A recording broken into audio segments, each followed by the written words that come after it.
voici le problème. Un bateau avance à une vitesse VB lorsqu'il n'y a pas de courant. Si on le place sur une rivière avec un courant constant partout de vitesse VR, quelle doit être la direction du bateau en fonction de l'angle θ formé avec la rivière pour que sa distance soit minimale? Alors, dans ce problème, c'est assez clair que si c'est possible que le bateau aille perpendiculairement d'une rive à l'autre, ce sera la distance la plus courte. Mais c'est pas toujours possible. Donc, on va traiter ce problème en deux cas. Donc, suivant si VB est supérieur à VR ou VR est supérieur à VB. Et après, je vais parler de VR égale VB.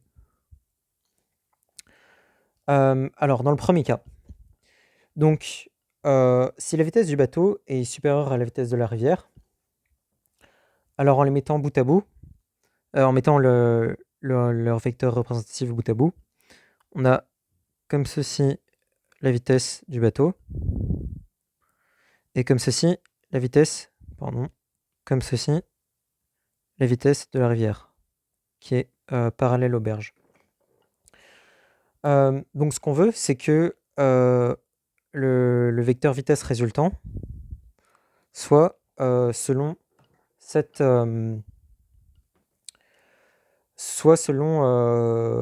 la trajectoire perpendiculaire aux berges. Donc pour ça, en fait, c'est assez facile à faire, puisqu'il suffit en fait que la composante parallèle aux berges de la vitesse du bateau, donc si ici on a la vitesse du bateau, et ici on a sa composante, celle-ci c'est sa composante parallèle aux berges, il suffit que ce soit exactement moins VR. Et donc ça veut dire que l'angle θ en question, donc si ici on a moins VR, donc on a que l'angle θ, c'est... on a que cosinus de θ, c'est VB sur VR. Non, VR sur VB.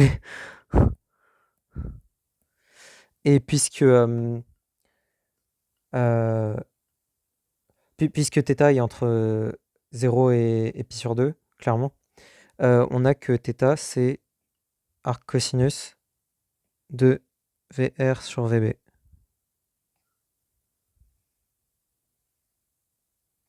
Voilà, donc ça c'était le cas trivial. Et maintenant, oui, donc ça c'est bien défini, puisque comme la vitesse du bateau est plus grande que la vitesse de la rivière, ça c'est bien inférieur à 1, donc on peut bien prendre... donc c'est bien défini comme étant cosinus, bref. Donc ça c'était le cas trivial. On a traité VB égale VR. Maintenant il reste... qu'est-ce que je raconte VB strictement supérieur à VR. Maintenant il reste VR strictement supérieur à VB. Donc je vais peut-être refaire un peu le schéma. Dans ce cas-là, je prends plus de place. Dans ce cas-là, on a un petit souci. Parce que si on dit qu'ici c'est... je vais mettre un peu décalé. Si ici on a le point P, d'où part le bateau, il ne peut pas partir avec une trajectoire perpendiculaire comme ça. Puisque si c'était possible, ça veut dire que la composante parallèle aux berges de la vitesse du bateau sera la même que celle de la vitesse donnée par la rivière. Ce qui veut dire que la vitesse du bateau serait strictement supérieure à la vitesse de la rivière, ou égale, ce qui n'est pas possible. Donc ça veut dire qu'on aura forcément une trajectoire comme ceci. Donc le bateau il peut pas aller dans cette direction avec le même argument, puisque ça voudrait dire que la vitesse du bateau est encore plus grande, ce qui est clairement pas possible. Donc si on dit que ça c'est la distance parcourue, qu'on appelle ça h, l'épaisseur de la rivière, je sais pas comment on peut dire ça, et L, on se rend compte qu'en fait minimiser la distance parcourue, puisque ça revient à minimiser L, puisque par le théorème de Pythagore, par le théorème de Pythagore, on a d carré qui est égal à L carré plus H carré. Et comme H c'est une constante, vu que l'épaisseur de la rivière ne change pas, bah, le minimum de D est atteint quand D carré est minimal, et ça c'est atteint quand L carré est minimal, donc c'est-à-dire quand L est minimal. Donc ça veut dire que qu'on cherche à minimiser L. Sauf que, donc du coup, c'est atteint pour... Enfin, on cherche à minimiser L. Voilà, c'est écrit super mal, je refais. Minimiser L. Et donc, puisque H c'est une constante, ça revient à minimiser aussi L sur H. Sauf que L sur H, c'est la tangente de l'angle ici, qu'on va appeler phi. Donc en fait, ça revient à minimiser aussi tangente de phi. Donc à minimiser phi, puisque tangente est croissante. Donc ce que ça veut dire, c'est que ça revient à maximiser cet angle-là, qui est 90 degrés moins phi.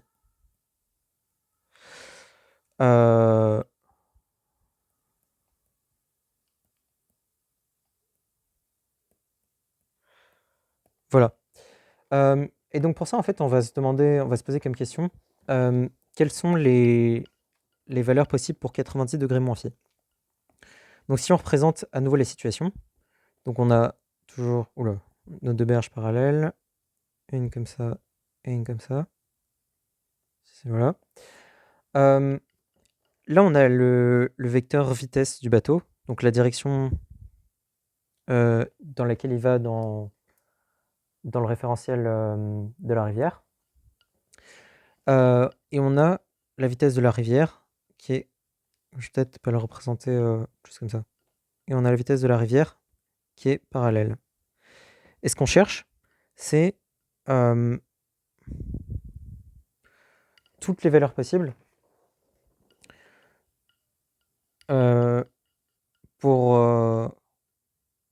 Enfin, ce qu'on cherche, c'est la trace du vecteur vitesse total. Et pour ça, en fait, c'est un cercle. Et on peut s'en rendre compte d'une manière assez simple. C'est que ce vecteur vitesse, c'est aussi d'abord VR, puis VB.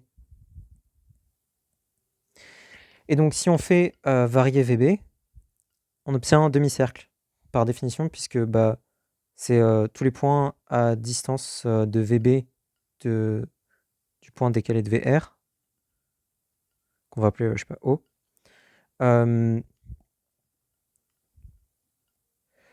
Donc on peut le tracer sur le schéma, que j'équipe un peu sale. Je vais enlever ça. Donc là, on a le point P. Là, on a le point O. Ils sont à une distance de... Enfin... si on représente le vecteur, là, on a VR.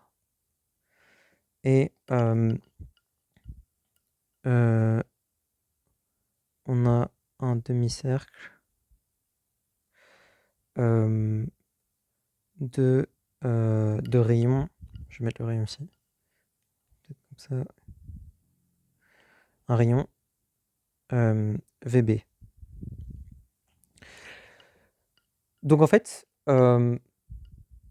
chaque segment qui relie P au cercle, c'est un des vecteurs vitesse totale possibles.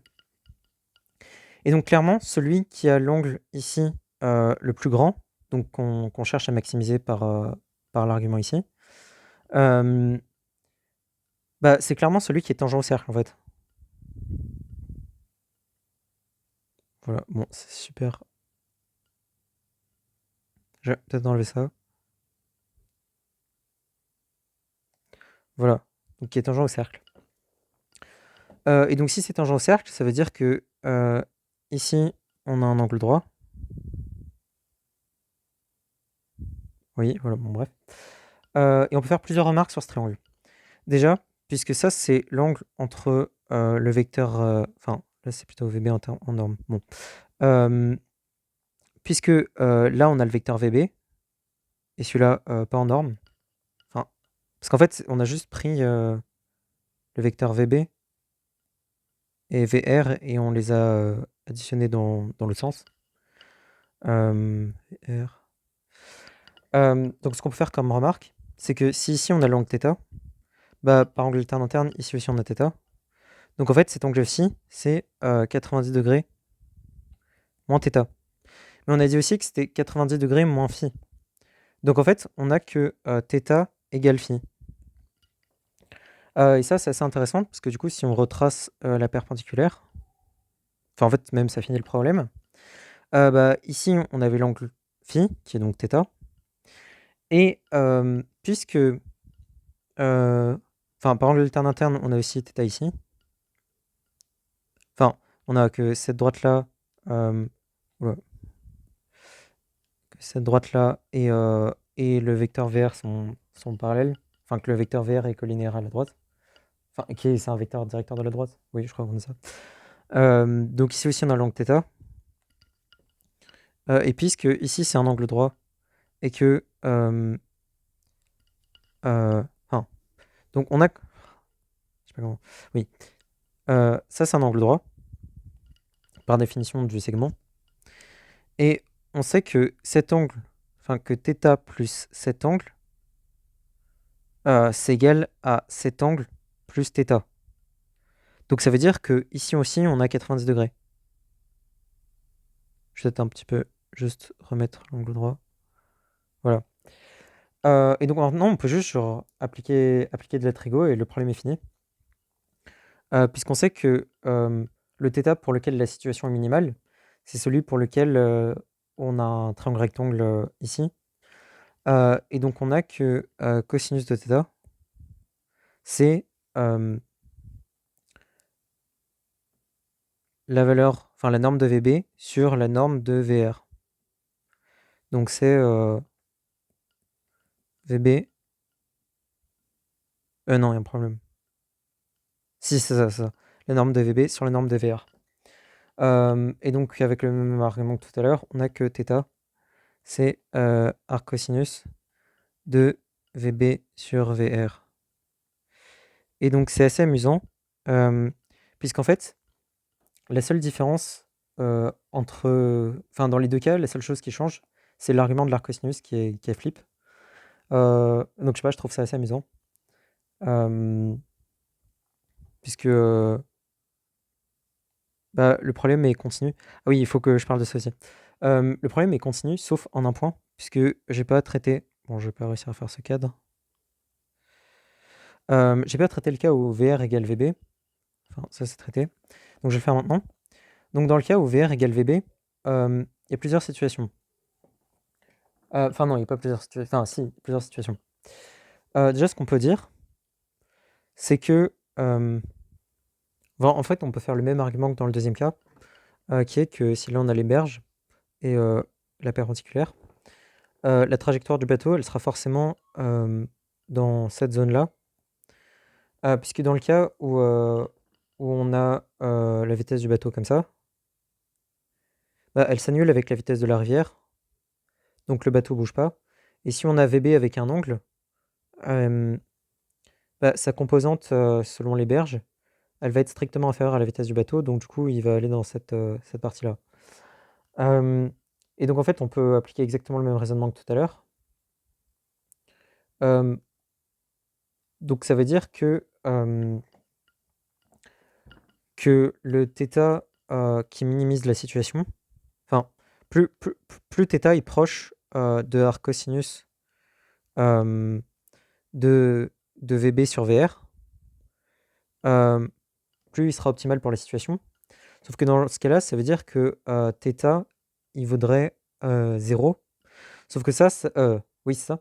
Sauf que ça n'a pas de sens. Puisque si là, on a, je refais encore le schéma, la berge, et que là, on a la vitesse du bateau, bah, un angle 0, ça veut dire que la vitesse du bateau et la vitesse de la rivière s'annulent. Bon, je n'arrive pas à faire mon schéma. Et si elle s'annule, bah, le bateau, il va juste pas bouger. Et donc, il va jamais arriver de l'autre côté.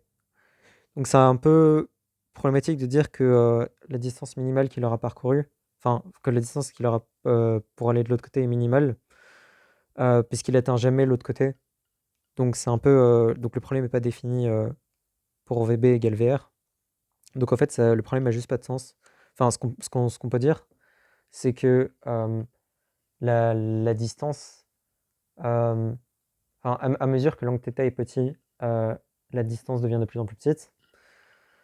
Mais il n'y a pas de minimum. Il y a juste un env. Voilà, voilà.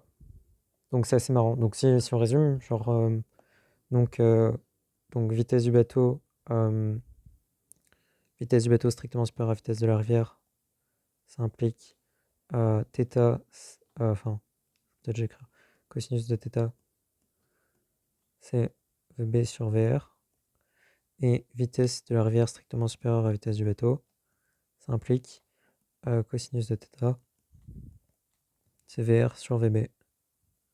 Et VR égale VB, ça implique pas de mine. Voilà, voilà. Et donc, bah oui, c'est tout pour ce problème.